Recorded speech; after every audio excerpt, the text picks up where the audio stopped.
So all of those things that we've observed, none of these observations have been publicly proclaimed before now, and all of them are given to the seventh generation to observe for the specific purpose of proclaiming them in a final evangelism.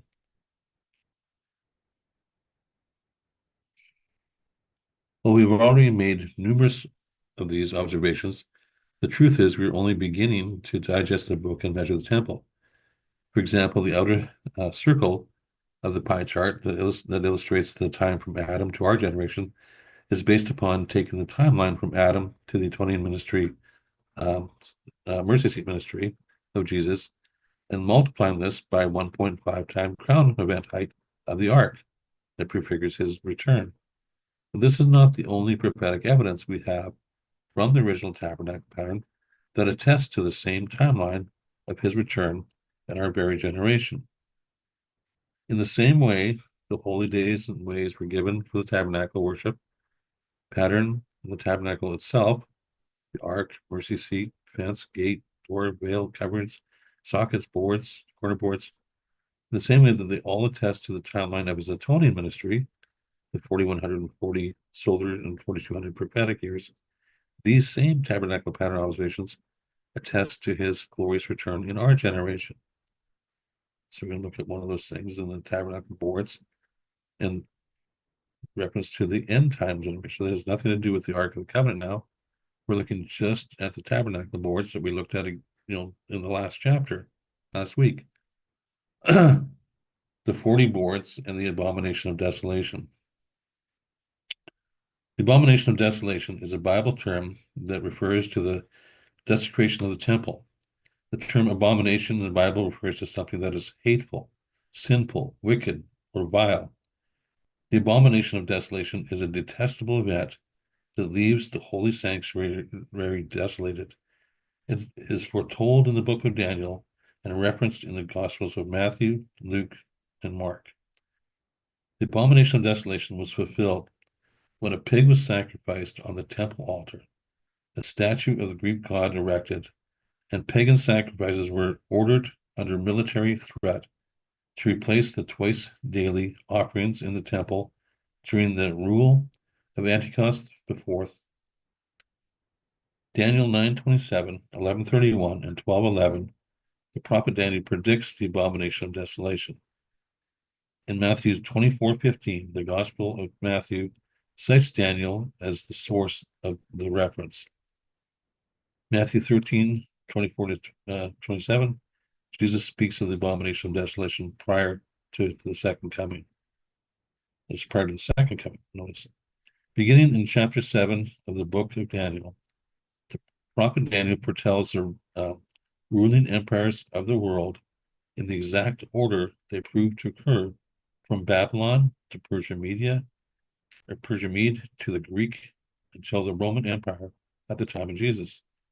Daniel uses specific imagery associated with each kingdom that he names as an image of a beast or an animal and a certain number of their horns. This harkens back to the first king after the flood named Nimrod, the mighty hunter, who wore the skins of fierce predators, bears, lions, etc., as robes and the horns of trophy animals as his crown. He was the very first king, and that was his very first attire, was the robes of these fierce predators that he had hunted, and the crown was the trophy crown of antlers of their horns of the trophy animals that he'd hunted as well. Animal skins and horns were replaced by royal robes and gold pointed crowns by later kings.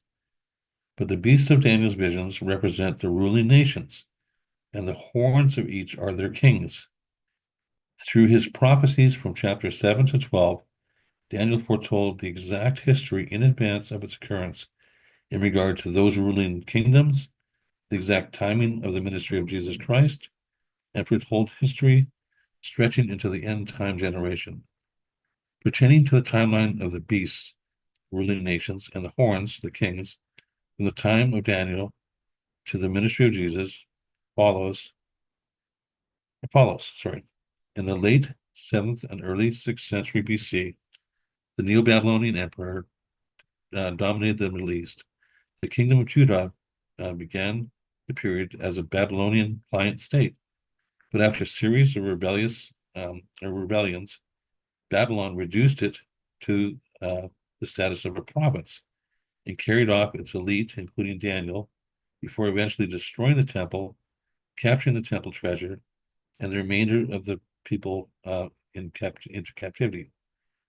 This Babylonian exile ended in 538 BC when the Medes and Persians, led by Cyrus the Great, conquered Babylon and ushered in the Persian Mede or academic period. The Persian Empire, in turn, succumbed to Alexander the Great in the second half of the 4th century. And following Alexander's death in 323 BC, his 4 generals divided his empire between themselves. These are the 4 horns of Greece, we're told by Daniel. Judah originally was controlled by the Greek, I can never say this word right, but I can just say Ptolemies. It may not be right, but it's Ptolemies of Egypt. But around 200 BC, it passed to the Seleucids, then based in Syria. Both dynasties promoted Greek culture, which is called Hellenized or Hellenization. That's Greek culture, but both of these dynasties, so the original one in Egypt and then the one it was passed over to, they promoted Greek culture, usually peacefully. But the Seleucid ruler Antiochus IV, also named Antiochus Epiphanes, who reigned from 171 to 164 BC, turned to be a reprehensible exception. So usually these rulers introduce their way of life, try to get everybody to live it, but this guy was different. The little horn in Daniel's vision of the 4 Greek horns, the 4th Greek horn, is Antiochus himself. The 3 horns uprooted by the little horn. Antiochus was 4th in line to the throne, and yet made a false claim of it in 175 BC. But was again a little typo, but was not unopposed until his brother and one of his brother's sons were murdered, and the second son exiled to Rome until he was assassinated in 171 BC. So he took the throne in 175, but there was opposition. They were still alive. There was controversy. By 171, when he assassinated his nephew, his little nephew, then who at the time was too young, I think, earlier to be on the throne, but when he was assassinated in 171, that began his unopposed right or claim on the throne. So when this reign began, he called himself in the Greek, the English translation is God manifest. So he suited the arrogant speech of the little horn foretold by Daniel. He outlawed the people of Judah from observing their dietary restrictions, the Sabbath observance, or possessing the Holy Scriptures. So this began in 171, actually, and he appointed the high priest that bid the most money from the treasuries that would to pay him tribute to, et cetera, et cetera. But he, like I said, he actually referred to himself as basically God in the flesh. In his most infamous act, he built an altar to Zeus over the altar of burnt offerings in the temple, the abomination of desolation, sparking in 167 BC a massive popular uprising against Hellenic Greek rule, which led to the retaking of Jerusalem by Judas Maccabean and the purification of the temple in 164 BC. All of this was foretold in such precision, or such by Daniel in advance of its occurrence, that modern biblical critics have attempted to claim that these prophecies and all other biblical prophecies were written by later authors until the events that occurred to make it only appear that the original earlier prophet was prophetic. So in other words, they claim that there's this book, like say the book of Daniel, that's written, but once some major event happens, some scribe comes along, adds that into the book, and makes it look like a prophecy spoken by the original author. So just as events happen, you just keep adding to this. It's called the documentary theory, but you just keep adding to this to make it look like the original author was prophetic. There's modern claims of the original authors not being the authors. But historic evidence refutes this rhetorical false claim, and rhetoric is something that is said to make it appear to be true, but has no evidence. The complete translation of all of the Old Testament books, including the book of Daniel, was translated from the original Hebrew into Greek in Alexandria, Egypt, which is great, or the Greek Septuagint. The Greek title derives from the letter of Aretius to Philocrates that records the law of the Jew was translated into the Greek language at the request of who? Ptolemy the second. So remember it said that they first were under that rule of that one of the four generals that had broken off from after Alexander the Great died. So they were in Egypt, and they treated those of Judah well, and in this period between 285 and 247, there were 72 Hebrew translators, 6 from each of the 12 tribes of Israel, that translated from the Hebrew to the Greek 100 years prior to Antiochus.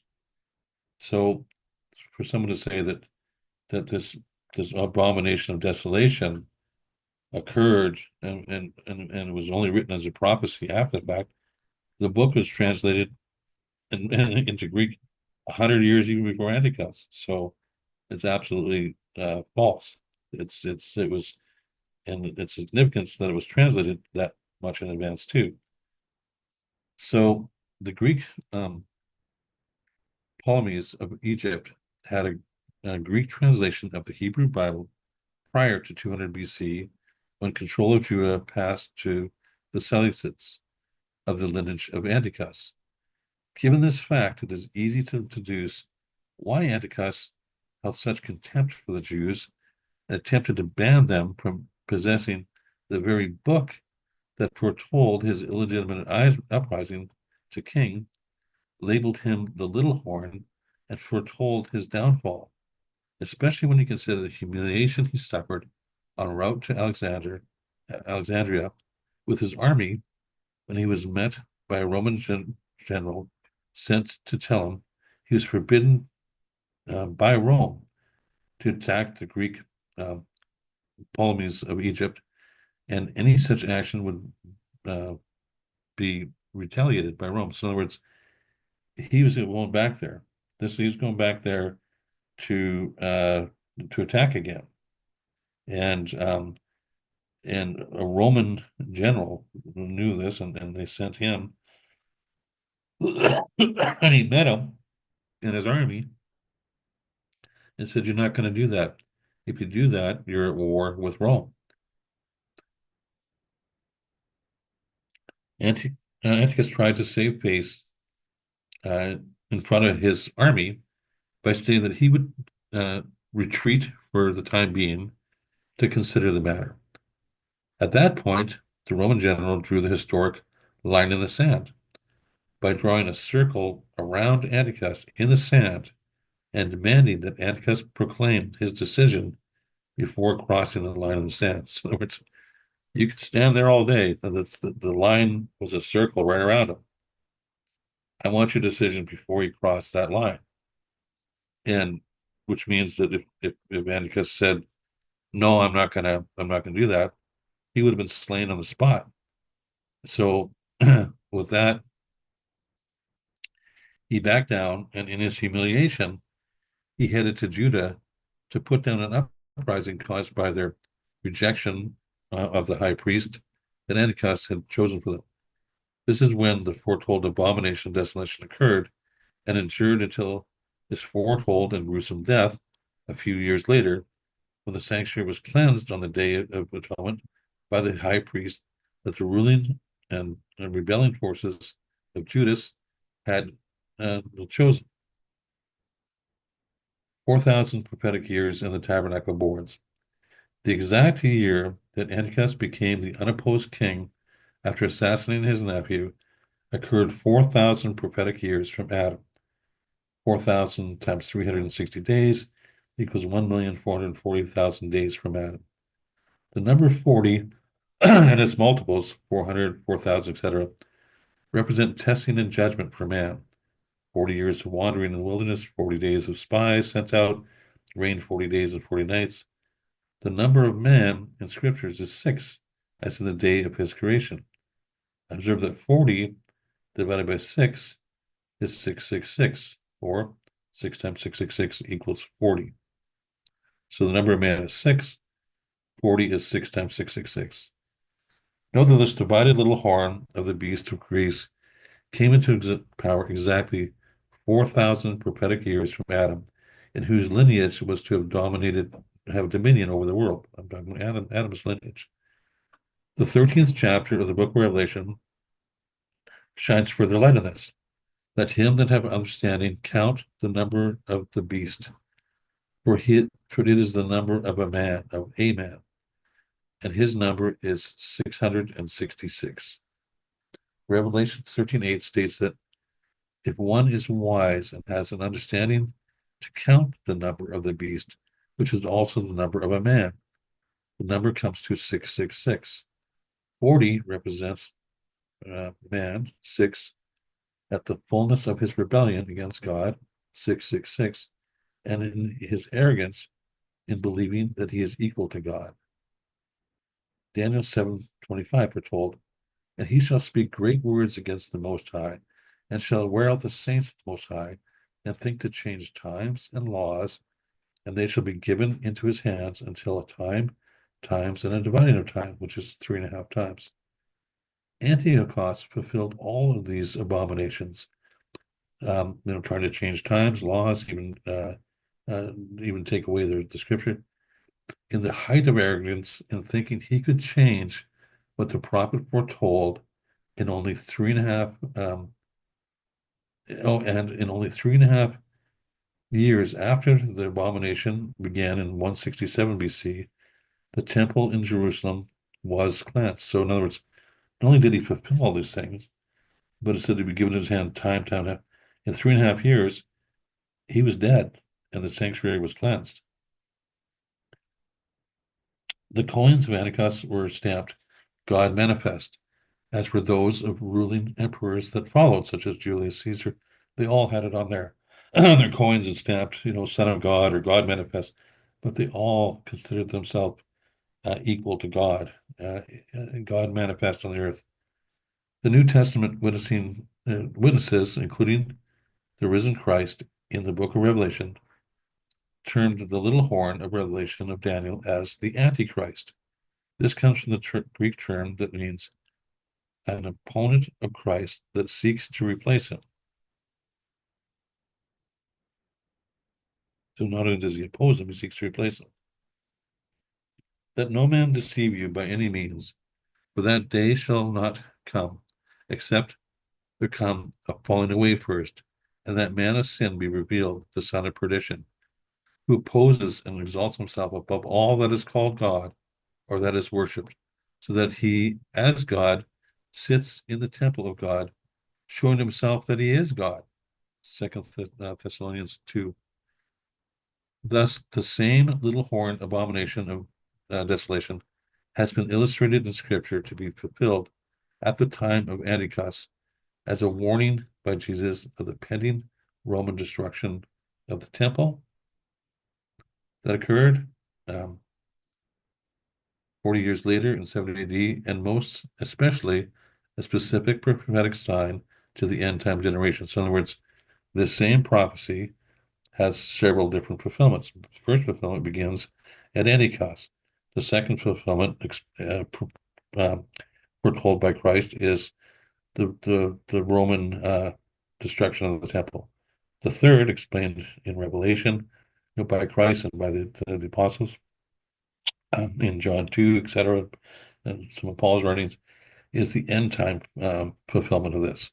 So it's a very key prophecy. And when you're shown something and you can observe what happened and how they got through it and how it turned out, and you can see it exactly specific, you can see who all the players are. You can see who this little horn is. You can see what he tried to do, this persecuting power, and you can see why he tried to do it. I mean, why did he ban their book? The same book, because that writing, was from 100 years prior in Alexandria, Egypt. So he would, he was royalty. He for sure read that book. Let's briefly review what was foretold in the tabernacle pattern of these times that we first observed in the previous chapter. So remember when we looked at the tabernacle boards and we made these observations that there was 40 boards, 20 here, 20 here. There was 6 boards on the west wall. But to complete this west wall, a portion of each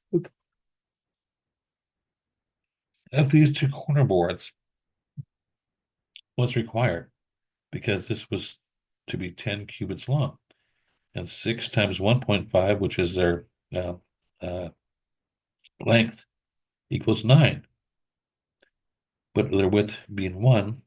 So just a third of this 1.5 hangs over. So you just have this one, there's 2/3 left, which matches these widths. A third of this one hangs over. So you get inner sanctuary, which is 6.666 times 1.5 is 10. So we made these observations last week. I won't go over too much detail. We'll just show a little summary of them right here. So the total board count, this is going by board count. The north wall, 20 boards. The south wall, 20, so 20 and 20 is 40. The exterior corner boards, so there's 1.333 of these 2 boards that are on the outside, not in the interior.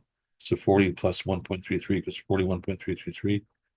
When you add the 0.33 of the first corner board, you get 41.666. And when you add the 0.33 of the second corner board, you get 42. Then you have the 6 on the west wall. 6 plus 42 equals 48 boards in total. And that's what there is. We noted that the temple was completed 1,500 years after the ark, and it was consecrated or put into service 1,512 years after the flood of Noah. We notice that Jesus was born 1,500,000 days from Adam, and he began his ministry 1,512,000 days from Adam. So when Jesus was born 4166.666 years from Adam, he began his ministry 4,200, and this prophetic year is 360 prophetic years from Adam. When a day is 1,000 years, the window of time between 4.166 days and 4.2 days. So, and we look at the tabernacle boards, the 41.66 boards and the 42 boards. We can now add to this the 40 tabernacle boards that connect to the corner boards. There are 40 tabernacle boards on the north and south. The onset of the abomination of desolation was 4,000 prophetic years from Adam. A day for 1,000 years. This is the 4th day. 4,000 divided by 41.6. So we saw that if a day is for like 1,000 years, and 1,000 years is like a day, how many days or how many years is like an hour? So you take 1,000 divided by 24, and you get 4.1666 years for every hour.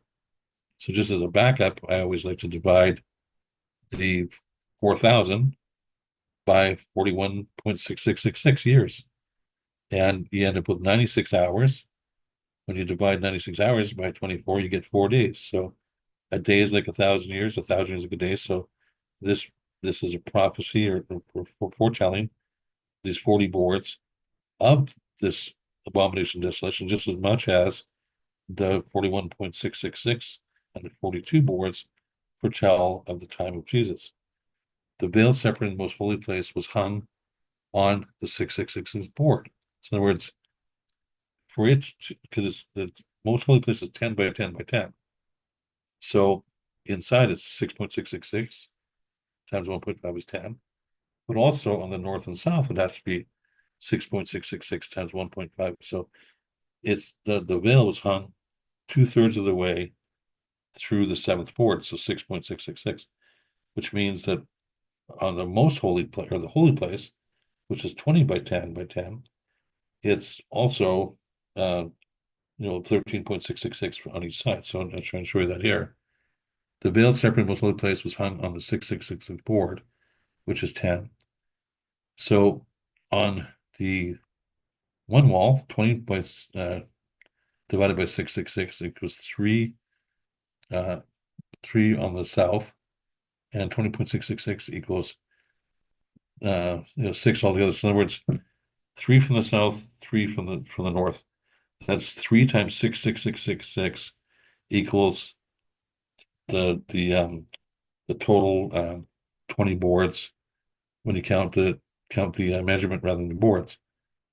So the beast and the little horn of abomination was 6 times 666 years, 666 prophetic years from Adam. That's that's exactly when that event occurred. Now allow me to demonstrate how these same tabernacle boards foretell the prophetic and end time events, the same as the final 1.5 height dimension of the ark prefigures the crown event, return of Christ in his glory. Each tabernacle board, remember, has a 1.5 cubit length. Thus, while the board count for the north and south walls is 40, the measurement of the length of these same boards is 60, 40 times 1.5. So we have 2 ways to measure them. We're supposed to go back and measure. One is we can count the boards, we can count 40. 2 is we can measure the boards. 40 times 1.5 is 60. Thus, when we simply multiply the 4,000 prophetic years at the abomination of desolation, represented by the 40 boards, we arrive at 6,000 prophetic years. We find this is the year 1800 AD. It's exactly 6,000 prophetic or 360 years from Adam to creation. Another little horn emperor was actively seeking total control at this time. Pope Pius VI condemned the French Revolution. French troops commanded by Napoleon defeated the papal army and occupied the papal states in 1796. In 1798, upon his refusal to renounce his temporal power, Pope Pius was taken prisoner and transported by France by Napoleon. He died 18 months later in 1799 in Venice.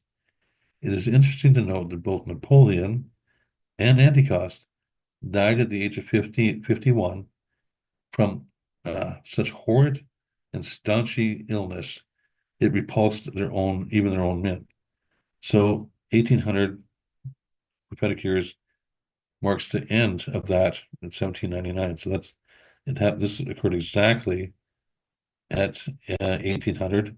And remember, it's when 1799 ends, 1800 starts. So Revelation 13 deals with this end time beast and his horns. It calls our attention to this specific event. If any man have an ear, let him hear. So most of us have ears, and so he's saying, if you can hear, you have to hear this. He that leadeth into captivity shall go into captivity. He that kills with a sword must be killed with a sword. Here is the patience of the faith of the saints. And I beheld another beast coming up out of the earth, and he had 2 horns like a lamb, and he spoke as a dragon. Revelation 13, 9-11. This was written 1700 years in advance of these events, which was in 96 AD with John. And we are instructed to give our utmost attention, if any men have an ear, let him hear, to this, and we are now doing so. We have observed that when counting the boards of the tabernacle, they precisely prefigured the atoning ministry of Jesus. But when measuring the dimensions of the same boards, as the final generation is instructed to do, rise and measure, we are starting to observe these same tabernacle boards prefigured the end time non event, return of Christ in all of his glory. We will apply the same observations of the board counts in the measurements below. And I'm going to show you something a little clearer in a minute, but there are 40 boards on the north and south, each measure 1.5 in length for a total length of 60. The Pope died in captivity in 1799 AD. 1800 AD is 6,000 prophetic years from Adam, or 2,160,000 days. A day for 1,000 years. 6,000 years is 6 days. 6,000 divided by that same 41.666 equals 144. 144 divided by 24 is 6 days. The fourth prophetic day of abomination times 1.5 equals the sixth prophetic day of captivity. 4.2 prophetic days of atonement times 1.5 is the 6.3 day of prophetic crown event. So the 4,000 prophetic years plus 2,300 prophetic years is 6,300 prophetic years. So in other words, Daniel prophecy is about the cleansing of the temple, be 2,300 days. And we see in this that the last thing that they did was they cleansed the temple, and the cleansing of the temple happens only on the Day of Atonement. So when we're looking at 6.3 or 6,300 minus 4,000, that's 2,300. And this is very significant because we've seen and we're well aware of, and we'll talk about in a future chapter, that when you take the decree of Daniel and then you take observed years, because remember that year that falls in 1844, etc., that was using observed years. And so you get to that number, we're in that period, but that's not prophetic years, that's observed years. So we're interpreting prophecy using only prophetic years. And when you use only prophetic years, that abomination, the onset of that abomination began 4,000 prophetic years. When it happened, it was only 3.5 years that it prophetic years that the temple was cleansed. From that point to the captivity was 2,000 years, prophetic years. But the last period of time that's foretold in the pattern is 2,300 years. It's an amazing, and the truth is, like I said, even this prophecy itself about the abomination of desolation has 2 or 3 fulfillments. And I'll be showing you later on that the same thing that it's witnessed from other parts of we're looking right now at the boards. So, shoot, get rid of whatever I just did there. Get rid of whatever this Facebook thing is.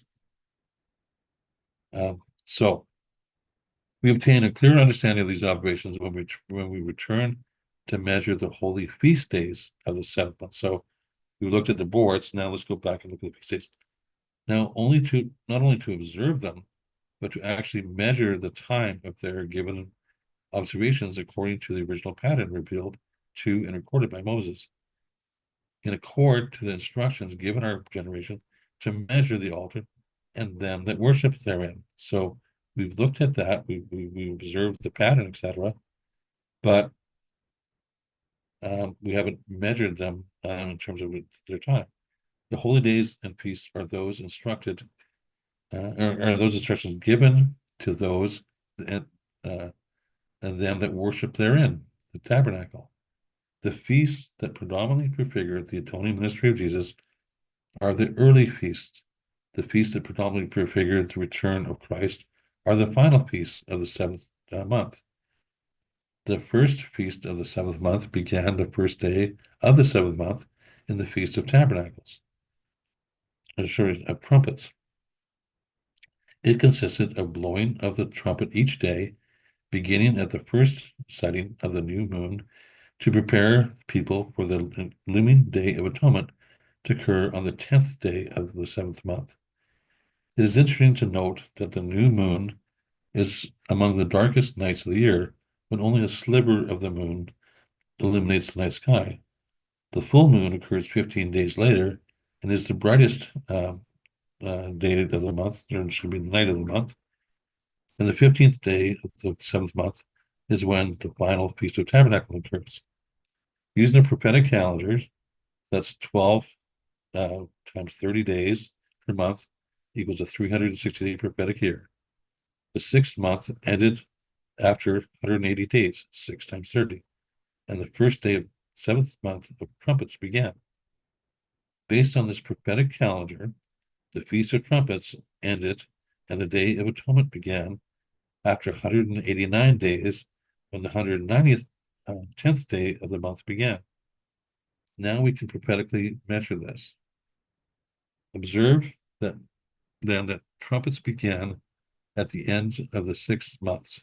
6 times 30 is 180, and ended after 6.3 months. 6.3 times 30 is 189 days. In other words, when 189 ends, 190 begins. And when is exactly that in terms of months? 6.3, just like we've been looking at the 6,300 and et cetera, et cetera. At which time the Day of Atonement begins. Also, observe that the high priest moved from his abode to abide in the sanctuary on the third day of trumpets, to personally take over the priestly sacrificial services until the Day of Atonement. Well, 183 days is equal to 6.1 prophetic months. So 183 divided by 30 equals 6.1. By this same calculation, then 6.2 months is 3 days later on 186 days. 30 times 6.2 is 186. Now observe very carefully and attentively. And I'm not even going to show you this. I'm just going to go right to a chart that I made.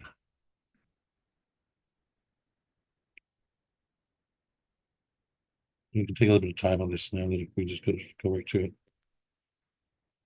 Because this might, even though it's very detailed, it might actually be easier to see it visually. So what I've taken here are the tabernacle boards and corner board summary. So it's by board count and by measurement. So for example, 40 boards. So how many prophetic years does that foretell?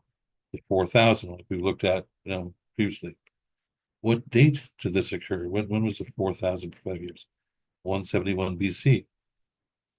Well, when we times that by 1.5, so when we actually measure the boards instead of counting it, we get 60 boards, or 60 cubits, sorry. And what prophetic years does that represent? 6,000 prophetic years that we've seen. What date did that occur? 1800. And the comment, what does that represent? It was the abomination, the first day of trumpets, and the captivity. So, that's what that particular day, those dates, those number of boards represent. Those all occurred on the first day of trumpets, the abomination, and the captivity, when we look at it prophetically. So when we add the next little bit, 40.33 boards. So now we're going into the corner boards, and we're taking the first third. So how many prophetic years? 40.33. What date did that occur? 138 BC. When you measure that by 1.5, how many cubits is that? 60.5. How many prophetic is that? 6050. What year was that? What prophetic, or what date was 6050 prophetic years. That occurred in 1849. So that's the third day of trumpet ends. So the high priest is in the sanctuary at this point. He's moved to the sanctuary on this third day of trumpets, and he stays there until the Day of Atonement.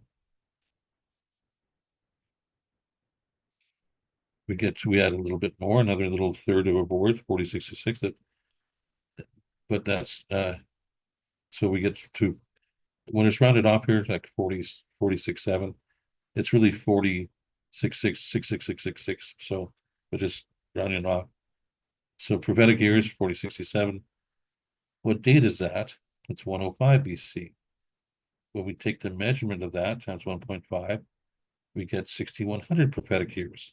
6100 prophetic years. When did 6100 prophetic years occur? That occurs in 1899 AD. So that's the fourth day of trumpet ends. The fifth day begins. So now we're going through the priest has already moved in there. Now the fourth is over. The fifth begins in 1899. 41. So now we're at one full corner board. 40 plus 1, 41. What date was that? 72 BC. Now when we measure this in cubits and get the prophetic years, it's 61.5 cubits. So we're using, again, part of the corner board. And prophetic year is 6,150 prophetic years. That happened in 1948. So the fifth day of trumpets ends. The sixth begins. Now we're at a pretty important time. We're getting more and more. Now this one's very key. 4,133. Now remember, that's the total number of boards that are outside that add up the north and south walls, and the amount of the corner boards that are outside the inner walls. In other words, they don't hang into the sanctuary. 333 and other 0.33 that come in. So this is all of the boards that connect the two walls that that don't hang into the sanctuary. And when does this happen? In 1997. So the sixth day of trumpets ends, and the seventh begins. And now we've entered, because now the next metric we're gonna observe from this period forward is the part of the corner board that's in the sanctuary. It's that 41666 event, that birth of Christ event. 41666. When did it, how many prophetic years? Again, it rounds off to 4167, but it's 4,166.666 prophetic years. What date does that fall on? It falls in 7 BC. When was Christ born? Between 4 and 6 BC.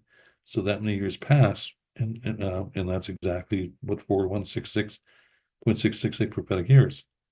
When we times that by 1.5, this birth of Christ event by 1.5, and we measure it instead of just to count it, that's 62.5 boards, or 600 or 6,250 prophetic years, or the year 2046 is the seventh day of trumpet ends, the eighth begins. I'm going to show you something. People don't start jumping to conclusions right now, because I'm going to show you why we can't jump to conclusions. But we have to observe this first.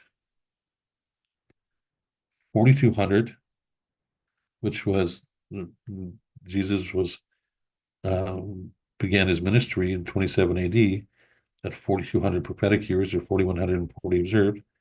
So the 42 boards represent 4,200 prophetic years. The date was 27 AD. The measurement, when you times it by 1.5, is 63 boards, the cubits. And the prophetic years are 6,300. And that would be 2096, which is the eighth day of trumpets ends, and the Day of Atonement occurs. So this would be this period from 1997 to 2046 is when this whole event happens. When, like, for example, in 1997, it was like living at a time represented by 40 BC, knowing that 7 BC, which is 33 years later, is when the time the mark when Christ was born, just after that.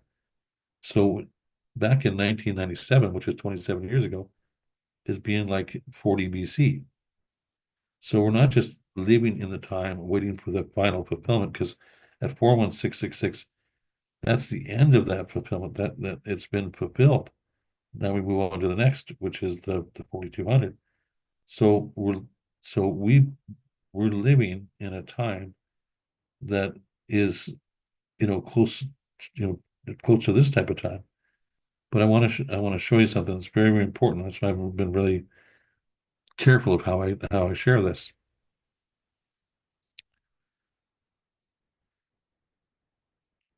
While it's tempting to set the date of the return of Christ based on the tabernacle pattern, we are neither instructed to this or able to do it. We are to be able to clearly observe the times we live in and the generation of Christ's return. We are able to observe fulfilled events and even foretell future major biblical events, but we are not given to know exactly what these end time events will be. For example, the year 2027 marks the last narrow window of time until his fulfillment at his return. But what is this event? Is it the promise of the latter rain through which the final evangelism will be empowered? Is 2046, which is equal in covenant significance as the birth of Christ, the end, as in the 417 days of Noah's flood, when the earth was completely dried? We don't know. We know of certain events, and we know the timing, and we know the generation we live in. But the truth is, we are to know the times. The truth is that we are to know the times that we live in, so that we will be in an ongoing state of readiness and preparation, and focus daily in the task given for the generation we live in, because Jesus has ensured that no man will know the hour or day, but only the generation, because he promises the time for his return will be cut short. Not may be cut short, will be cut short. So what good is it even if you talk about 2027, 2046, 2096 even? The time will be cut short. That puts us in a state of readiness no matter what part we live in. And let's read, and I'm going to read the whole chapter, what Jesus told his disciples about these very things in Matthew 24. And Jesus went out and departed from the temple, and his disciples came to him to show him the buildings of the temple. They're showing the Son of God. They're showing the one who built the temple without hands, saying, look at this glorious temple that Herod's built. And Jesus said unto him, see ye not all these things? Verily I say unto you, there shall not be left here one stone upon the other that shall not be thrown down. And as he sat upon the Mount of Olives, the disciples came. So he said this while they were at the temple. And as he sat on the Mount of Olives, the disciples came unto him privately, saying, tell us, when shall these things be? And what shall be the sign of thy coming and of the end of the world? So those are kind of three different questions, but they all relate.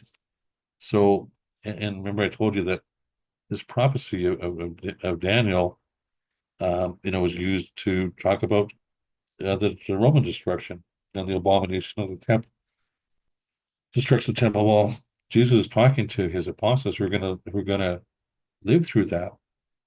So he has to give them warning of that as well. And they're asking when Jesus said this temple is going to be thrown down, not a stone upon it. And they think about it while they're walking and thinking, well, when's that going to be? So Jesus answered and said unto them, take heed, so pays very special attention, that no man deceive you. For many shall come in my name, saying, I am Christ, and shall deceive many, which is the spirit of the Antichrist. And you shall hear of wars and of rumors of wars. See that you not be troubled, for all these things must come to pass. But the end is not yet. For nation shall rise against nation, and kingdom against kingdom, and there shall be famines and pestilences and earthquakes in diverse places. All of these are the beginning of sorrows. Then shall they deliver you up to be afflicted, and shall kill you, and you shall be hated of all nations for my name's sake. And then shall many be offended, and shall betray one another, and shall hate one another. And many false prophets shall rise, and shall deceive many. And because iniquity shall abound, the love of many shall be cold. But he that shall endure until the end, that same shall be saved. And this gospel of the kingdom shall be preached in all of the world for a witness unto all nations, and then shall the end come. So when? After the gospel is preached around the world, and then the end comes. And when ye therefore shall see the abomination of desolation spoken of by Daniel, the prophet, standing in the holy place, uh, he who reads this, let him understand. Then let him which is in Judea flee to the mountains. Let him which is on housetop not come down to take any thing out of his house. Neither let him which is in the field return back to take his clothes. And woe unto them that are with child, and to them that give suck in those days. But pray ye that your flight be not in winter, neither on the Sabbath day.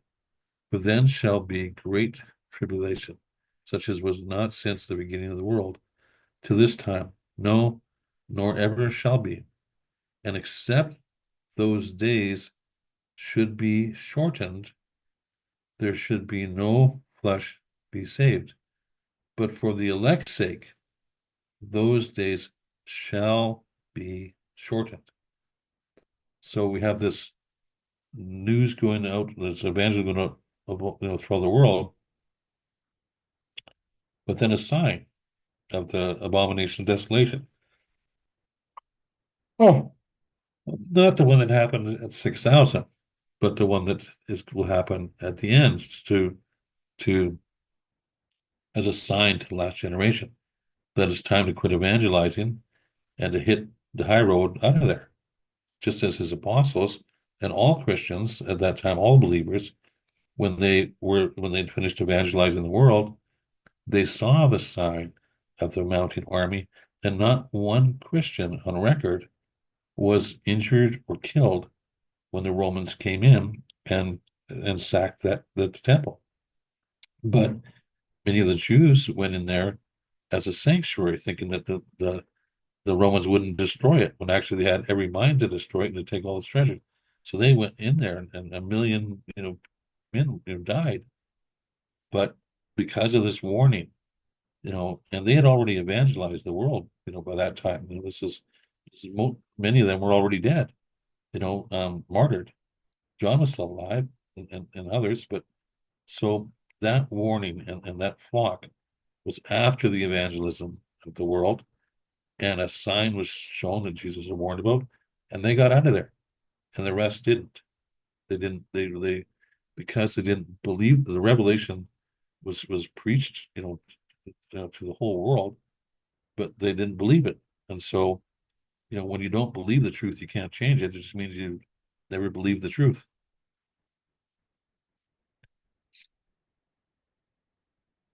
Then if any man shall say unto you, Lo, here is Christ, or there, believe it not. For there shall arise false Christs and false prophets, and shall show great signs and wonders, insomuch that, if it were possible, they shall deceive the very elect. Behold, I have told you beforehand. Wherefore, if they shall say to you, Behold, he is in the desert. Go not forth. Behold, he is in the secret chambers. Believe it not.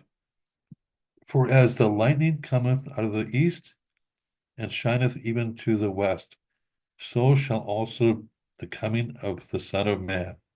For whoever, um, for wheresoever the carcass is, there will the angels be gathered together. So this sign isn't something you're going to have to, once that sign of the abomination of desolation is seen, there won't be any other sign. You don't have to look for any secret things or look at our charts and go, okay, well, it should be this year or that year or whatever, because the next sign you see is the coming of the Lord. And the whole world will see it, and even those from the dead will, be risen to see it. Immediately after the tribulation of those days shall be the sun darkened, and the moon shall not give her light, and the stars shall fall from heaven, and the powers of the heavens shall be shaken. And then shall appear the sign of the Son of Man in heaven. And then shall all the tribes of the earth mourn, and they shall see the Son of Man coming in the clouds of heaven with power and great glory. And he shall send his angels with a great sound of a trumpet, and they shall gather together his elect from the four winds, from one end of the heaven to the other. Now learn a parable of the fig tree. When his branch is yet tender and puts forth leaves, you know that summer is near. So likewise, you, when you shall see all these things, know that it is near, even at the door. Verily, verily, I say unto you, this generation, which generation? The one that evangelizes, the one that sees all these things, should not pass till all these things be fulfilled. So what Jesus said from the beginning of this discourse to right now, that the same generation, which, the same generation, the first generation, saw all those things, right to the destruction of Rome, etc., right to the return of Jesus to John. And to John, he showed the end of times. So everything that, that generation, so the last generations will see the fulfillment of all these things too, the same generation. This shall not pass till all these things be filled. Heaven and earth shall pass away, but my words shall not pass away. But of that day and hour knoweth no man, no, not the angels of heaven, but my Father only. But as the days of Noah were, so shall also the coming of the Son of Man be. Whereas in the day that were before the flood, they were eating and drinking, marrying and giving in marriage until the day that Noah entered the ark. And how did he enter the ark? And because he was told when him and his family were given the exact, go in now in 7 days. The flood is coming, and they were shut in there by God, by the Lord, and no, not until the flood came. So that was their first sign, is when the water was coming down and took them all away. That was their first hint of it all, because they didn't believe the preaching of Noah. So shall the coming of the Son of Man be. Then shall two be in the field, the one shall be taken and the other left. Two women shall be grinding the mill, one shall be taken, the other left. Watch therefore. How do we watch? Remember, Ezekiel said, I've been made a watchman. We watch through the prophecies. And the prophets, tell us, and especially Jesus, to measure these things, digest these things. Watch therefore, for you do not know what hour your Lord doth cometh. But know this, that if the good man of the house had known in what watch the thief would come, he would have watched and would not have suffered his house to be broken up. Like if someone's going to break into your house, you have no idea. It could be the middle of the day, middle of the night. But if you knew it's going to be 3 o'clock tomorrow, guarantee you're going to watch. Therefore, be also ready, for in such an hour as you think not the Son of Man cometh.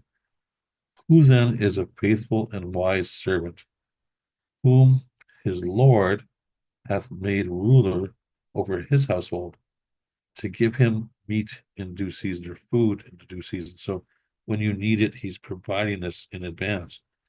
Blessed is that servant whom his Lord, when he cometh, shall find so doing. Doing what? The work that's given for that generation, for that person. Verily I say unto you, that he shall be made ruler over all his goods. But um, but and if that evil servant shall say in his heart, my Lord delays his coming, and shall begin to smite his fellow servants, and to eat and drink with the drunkards, the Lord of that servant shall come in a day when he looks not for him, and in an hour that he is not aware of, and shall cut him asunder, and appoint him his portion with the hypocrites. There shall be weeping and gnashing of teeth. We are to spend our time digesting the book, to ready ourselves and evangelize the world, to prepare others for the glorious return of the Lord. Ezekiel was explained to this mission. Moreover, he said unto me, Son of man, eat thou what thou findest, eat this roll, and go speak unto the house of Israel. So I opened my mouth, and he caused me to eat that roll. And he said unto me, Son of man, cause thy belly to eat, and fill thy bowels with this roll that I give thee. Then did I eat it, and it was in my mouth as honey for sweetness. And he said unto me, Son of man, go, get thee into the house of Israel, and speak with my words unto them. Moreover, he said unto me, Son of man, all my words shall I speak unto thee, receive in thy heart, and hear with thine ears, and go, get thee of them of the captivity unto the children of thy people, and speak unto them, and tell them, Thus saith the Lord God, whether they will hear or whether they will not, or whether they will forbear. And it came to pass at the end of 7 days that the word of the Lord came unto me, saying, Son of man, I have made thee a watchman unto the house of Israel. Therefore hear the word at my mouth, and give them warning from me. When I say unto the wicked, Thou shalt surely die, and thou givest him not a warning, so if you don't warn him, nor you speak to warn the wicked from his wicked way to save his life, the same wicked man shall die in his iniquity, but his blood will I require of your hand. Yet if you warn the wicked, and he turns not from his wickedness, nor from his wicked ways, he shall die in his iniquity, but thou hast delivered thy soul. So by knowing the truth and having the truth and observing the truth that the Lord has shown, and you not proclaiming it to your brother that around the world, and saying and having excuses, well, they're too wicked or whatever. By not proclaiming it, then yes, they will die in their own wickedness and their own rejection, but they may never get a chance to hear it. But their blood will be on your hands because you did have the chance. Not only that, you had a special mission, you had a special job, you had a special role in this that you turned down. So, but if you do warn them, then and they don't respond, because he said whether they hear or they don't hear, then their blood is on their own hand. Everyone is responsible for their own decision. So the importance of sharing the evidence for believers. Strengthening faith. Sharing the evidence of the fulfillment of God's promises through Jesus Christ can strengthen the faith of believers, providing them with a deeper understanding of God's redemptive plan and his unwavering commitment to humanity. Encouragement. Believers can be encouraged to remain steadfast in their faith, knowing that God's promises are true and that his covenant will be fulfilled. For non-believers, evangelism, sharing this evidence of the supernatural truth of God's word can serve as a powerful tool for evangelism, helping non-believers to see the validity and truth of the Bible and God's redemptive plan through Jesus Christ. Non-believers can be invited to enter into a covenant relationship with God through faith in Jesus Christ, experiencing the forgiveness of sin and the promise of eternal life. And that I'm sorry for all the delays, but that concludes chapter 11. I'm going to just stop sharing this right now. And so see if I can see you guys again. Oh, yes, there we are. And let me see if I can you see and hear me okay? Yes. I've got a slight delay on my camera. So kind of it's a little weird, but To live. well, I have this time for any questions or comments. Huh. Anybody? Why don't you start, Sandy? Oh, I thought it was good. It's like I said, exciting time to live, and it just shows that we need to spread this word. And I do believe that this does prove the Bible. It proves Sabbath, it proves Jesus, it proves his death, all the prophets. It can't be all those measurements just by chance. They're there for a reason, and I think it's good for people to hear it, and it's an exciting time. Well, the main point of it is that it helps us see what the times we're living in. And when you realize that you're living in a time that is like a few years before the birth of Christ, I mean, you read in the Bible, you read about the apostles and how they're baptized and they come across Jesus or he comes across them and you think, wow, what exciting times, or whatever. And then they go on to, I mean, they go through all kinds of challenges, but they go on to evangelize the whole world and write the Bible. And the last generation has the same calling to evangelize the world. And so we see how close we are to this mission being called. We don't need to know the hour or the day because if we did, we wouldn't prepare ourselves in time. Right now, I'm writing this book. You're doing this broadcast ministry. We're all here because we have a sense of urgency. I say, okay, look, it's 2025. This window, this last window, really, when I can see it starts in 2027. I don't know what that event is, but some major biblical event, that it hits that period. So it gives me a sense of urgency to complete the book, for us to complete and Passover, complete the testimony, to continue to digest the book. All of our presenters, give different takes on the same message of the observation of the holy days and of all the way back to your father. They all have this message that is meant to be heard, and each is diverse and each appeals to different people. Um, you know, and mine happens to be about measurable numbers and about supernatural evidence that that's what I've been given to observe. So, but it's to encourage everybody and we're sharing it with people so that they can observe it themselves and whether they whether they yeah, and just be able to see that when it's and you see more in the next chapter that when we're told that there's no evidence of the truth of the Word of God, and you can show in prophetic, evidence that which is supernatural, that yeah, there's evidence and it's supernatural. So anyway, any other questions or comments?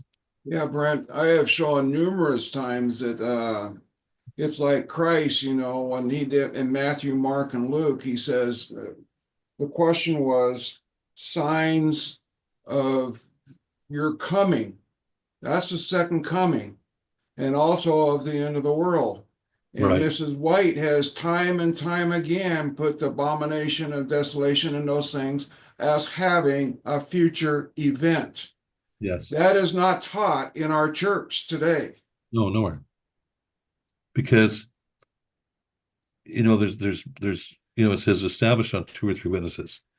And we see what happened in the year 4000. We see what happened in the Roman captivity and destruction. We see what happened. I mean, we can go back to the Exodus, to the Egyptian Exodus when Moses emerged. So we can see what happens in these, persecuting powers and the exoduses and all these things, and entries into the covenant. But the end, I mean, it's not. I mean, like John speaks about at that time, back in his day, he says there's many antichrists, at work right now. Many are trying to be in place of many that are actually thinking they're doing the work of God, but or not, but they're opposed to Christ and they're trying to replace him. And that's where you get into date setting and stuff like that, because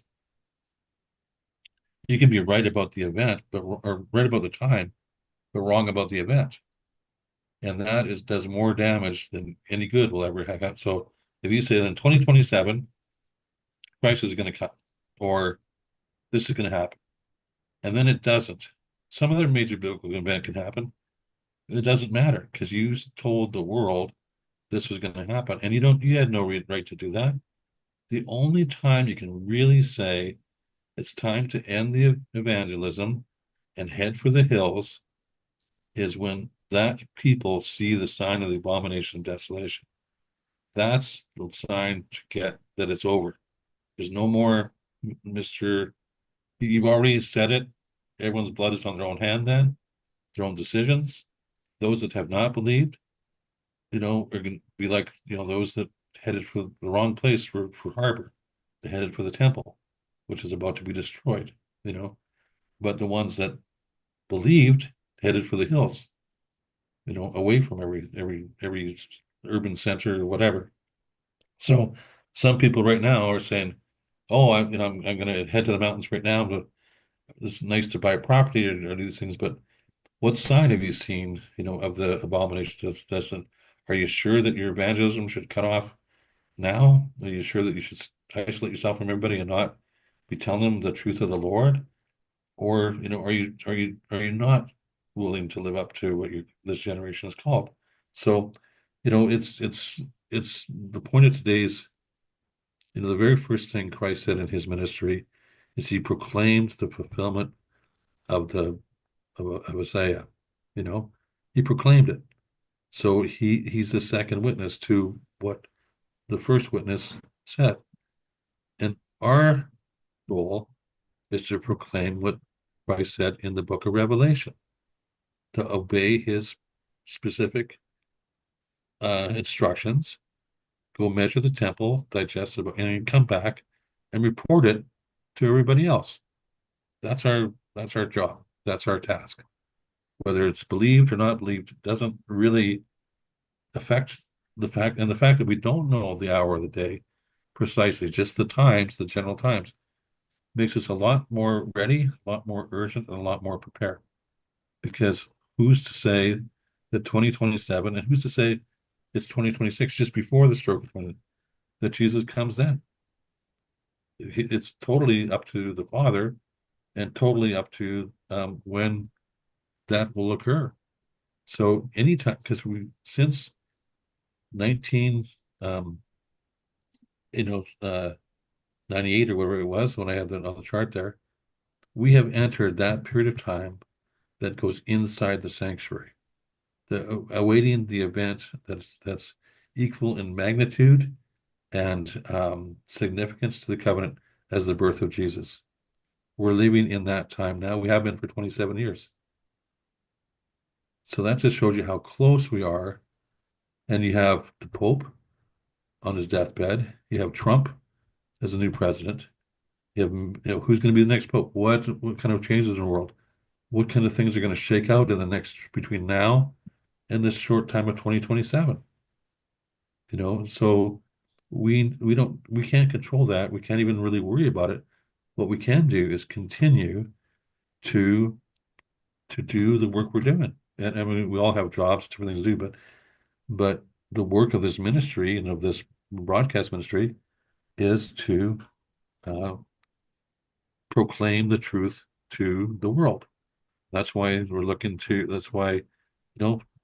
one of B's major goals for even for April is to add the North American satellite, because time is short, and the message you want out there, and that will bring more people to to BE and more support, and it's it's so because of sense of urgency. Not everybody might not have that urgency. Everyone might say, well, we got more time. That's not a cause I'm interested in. Well, that's fine. It's everyone's own decision. It says, in when I read today, the Lord says, blessed he that he finds when he comes doing the work, and that we will not know the hour of the day, but the time will be, not maybe, will be cut short. It's not going to be 2096.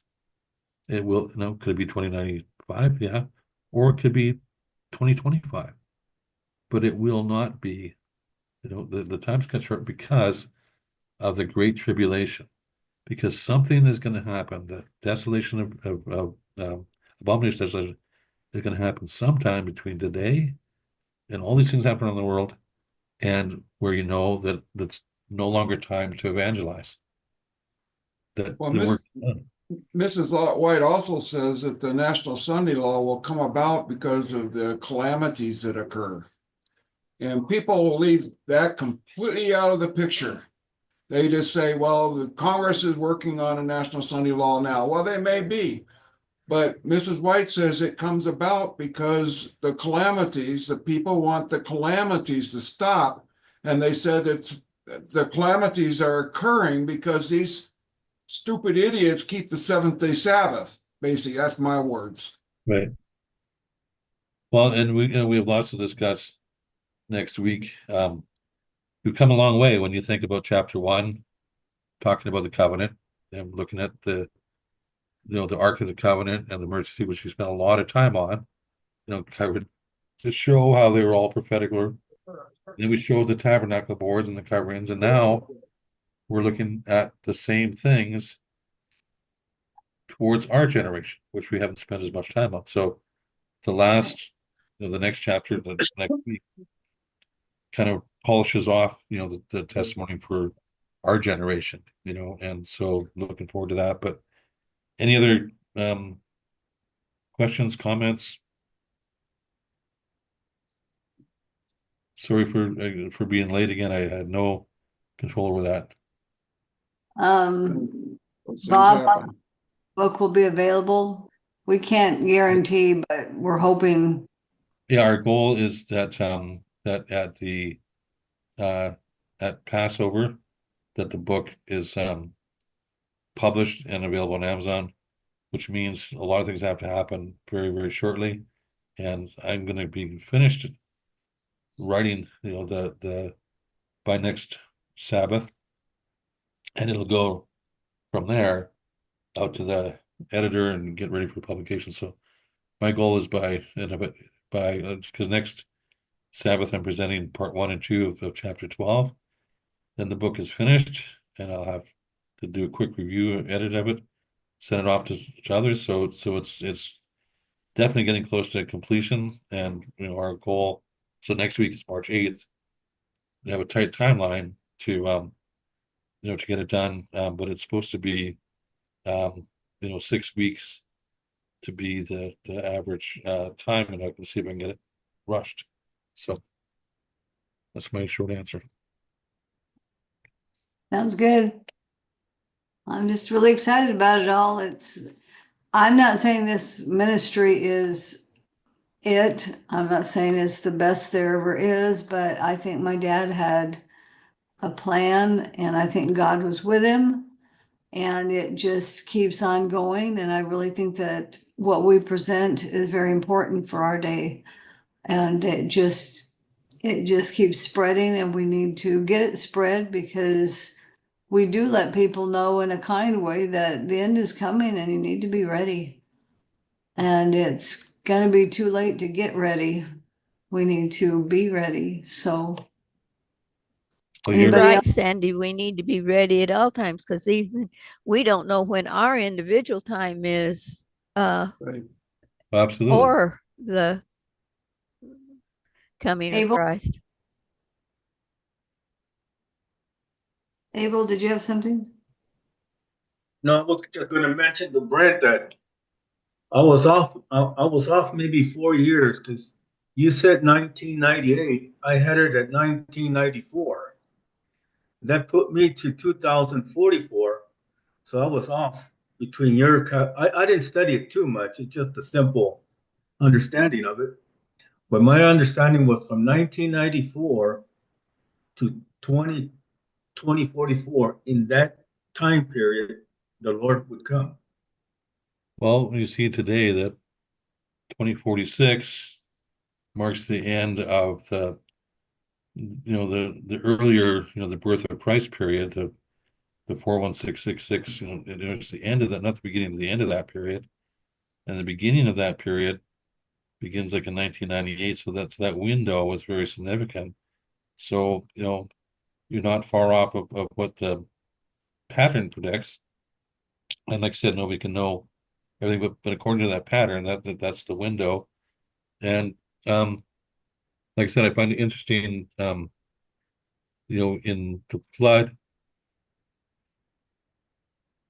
there was 370 days was the actual duration of the flood, but from the beginning of the year till the time it was all dried and the earth was completely dry and they exited the ark, that was 470 days. So 41666, like 2/3 full, so that period of time, it could just as easily, I mean, when Jesus was born, the heralds sang, he was celebrated by his people, the shepherds, and it was such a joyous, incredible occasion. And so I can't imagine that we're not going to see something glorious in that window, So, so the good thing is there's no harm in speculating. There's no harm in looking forward to things. But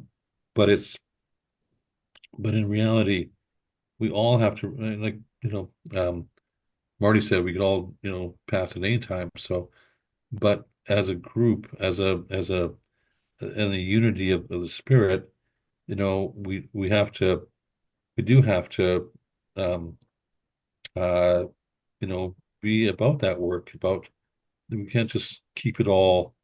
I mean, I've been in lots of SDA churches where, I tried to, when I was first, had met my wife, she's my fiance, and I went to the little country church with her, and there's a great lay pastor there, a really great lay pastor, but the main pastor was kind of creepy, you don't need to get into that now, but he he he refused to baptize me.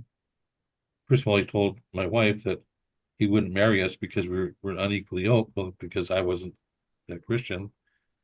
But I came to be baptized, and he wouldn't baptize me either. So how would I become a Christian if he won't baptize me? He had other devious plans, but anyway, the point is that we're in this little church, we're doing Bible study. People ask me, I never asked anyone else to lead out the Bible study. And the very first time I ever tried to show something was a very appropriate thing. I got to show this little piece of something to this class. So I showed it to him first and said, here it is. Here's a chart. Here's all the Bible text, whatever. And he said, "Where'd you get that from?" And I said, "Well, out of my study of the Bible." He said, "Well, what's the purpose of it?" I said, "Well, to show people the prophetic truth of the Word of God and the soon return of Christ and how the Bible has this supernatural prophetic evidence of it." And he said, "We already believe that." And I said, "So there's no one that has any doubts?" "No, we already believe that." So, I said, "So you don't expect somebody to walk in the door that might come into this church for the first time tomorrow or today that doesn't believe that's coming here to learn about that?" So in other words, you don't care about the mission.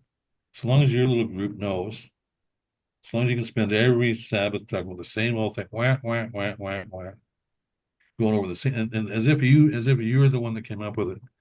It was passed down to you for hundreds of years from Ellen White and the church, but you speak about it on a Sabbath, like you came up with it all. And it's like, no, we got, like Laodicea, we're rich, we got everything we need. Thank you. So we don't need to evangelize. So what I enjoy about this little ministry and why, I came to it and have come to appreciate so much is because it's relevant. It's today, it's studying continually and broadcasting continually. And beginning with Sandy's father, it is looking at and believing that there is new light. I mean, in preparation for this chapter, I included a couple of your dad's references. In the last chapter, I include several from that series, new light from the Old Testament. And there's several things that he said that I see as being prophetic. And, so yeah, this ministry was started because his whole 9-part series was about look at these scriptures and look at these quotes from Ellen White, etc., and look how what's been said and look how they shine this new light. And let's share this new light and hoping that other Adventists and church would pick it up, but it wasn't. It kind of remained like a niche, and that's okay. Because it's just been preparing this whole video libraries now, or library videos. But I just say that it's there, it's prepared. If someone comes to now, you can look up these things, and the more we do between now and every week, then the more videos and things there are for people to go back and look at. And personally, I worked very hard in this book, and it wasn't because I needed to know it. I mean, I knew it or I wouldn't write it. It's because I wanted to share it and wanted to and felt compelled to share it because I can't find anything like it anywhere else. I've never seen it anywhere else. I've never heard anyone else talk about it. And I believe, and because it's just following the instructions of the book that I learned to follow the instruction word for word because I knew nothing about it. When I learned to, you hear me pray today, my prayer always starts off the same way, which is, Our Father in heaven, holy is your name, because that's how I was taught to pray from the Bible. Somebody didn't show me. I read the Bible and prayed that way, and I still do today because I learned from that. Why I've digested that little book, and I've observed the measurements, and I'm sharing them now with everyone else, so that that they can speed up the time for you to digest it, share the measurements, and together we, through this ministry, can evangelize the world because I believe that times are at the door. They're really near.